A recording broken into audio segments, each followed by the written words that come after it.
Ask you some questions, and you can give me an answer. Secretary Mayorkas allowed you said it, just about 400 people on a terror watch list to come into this country illegally. If you were confirmed as Secretary of Homeland Security, how many people on the terror watch list would you allow into this country?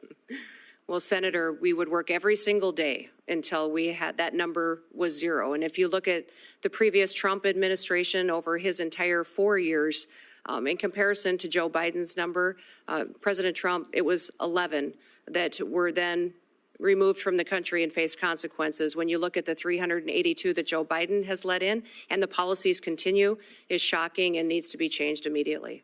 Mayorkas let in about 12,000 murderers. How many would you target to let into this country? My goal every day would be have no murderers allowed into this country in our communities. Mayorkas allowed 16,000 rapists. How many would you target to let in? Every day I'd work to make sure that there was none let into this country. He let 600,000, Mayorkas, 600,000 people with criminal convictions. How many would you allow in?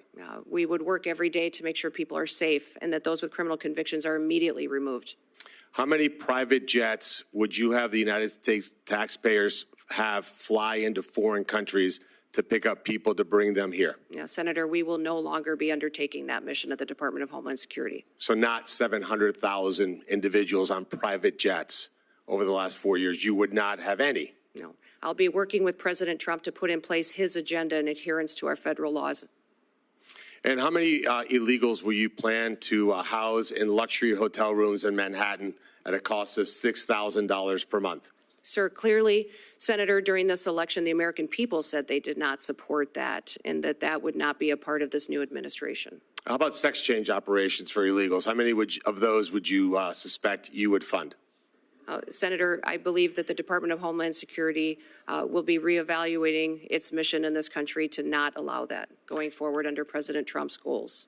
And if you had an illegal migrant that was in this country and they committed a crime, would you offer them airfare from one state to another to evade law enforcement?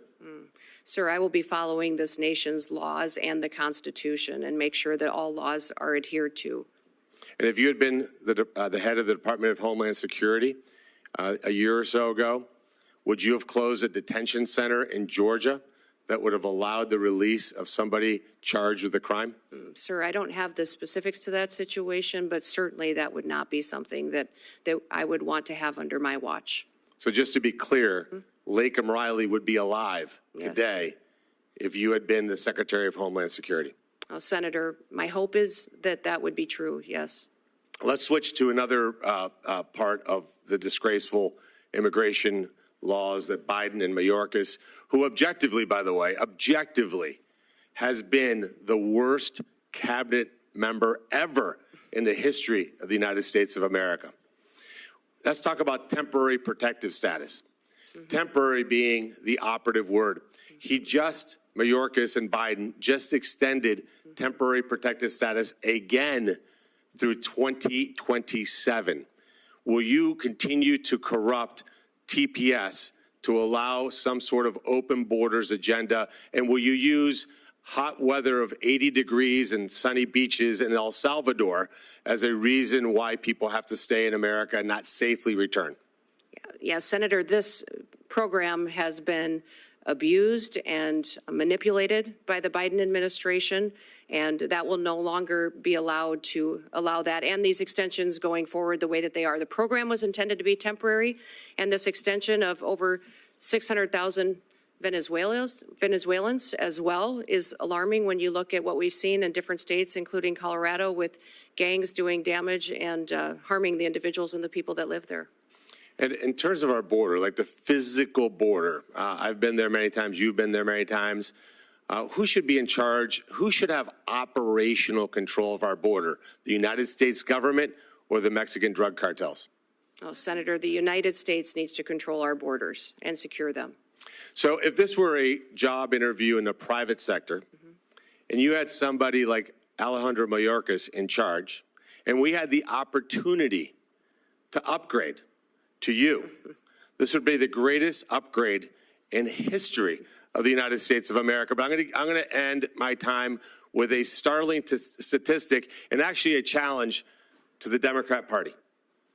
When Mayorkas was confirmed, every single Democrat voted to confirm him. And 6 Republicans joined all 50 Democrats in that confirmation. If we get to the vote, and hopefully, Chairman, we could do that Monday, because we cannot wait one single day without you being in charge of that department. We should have 100%, 100 senators vote for your confirmation.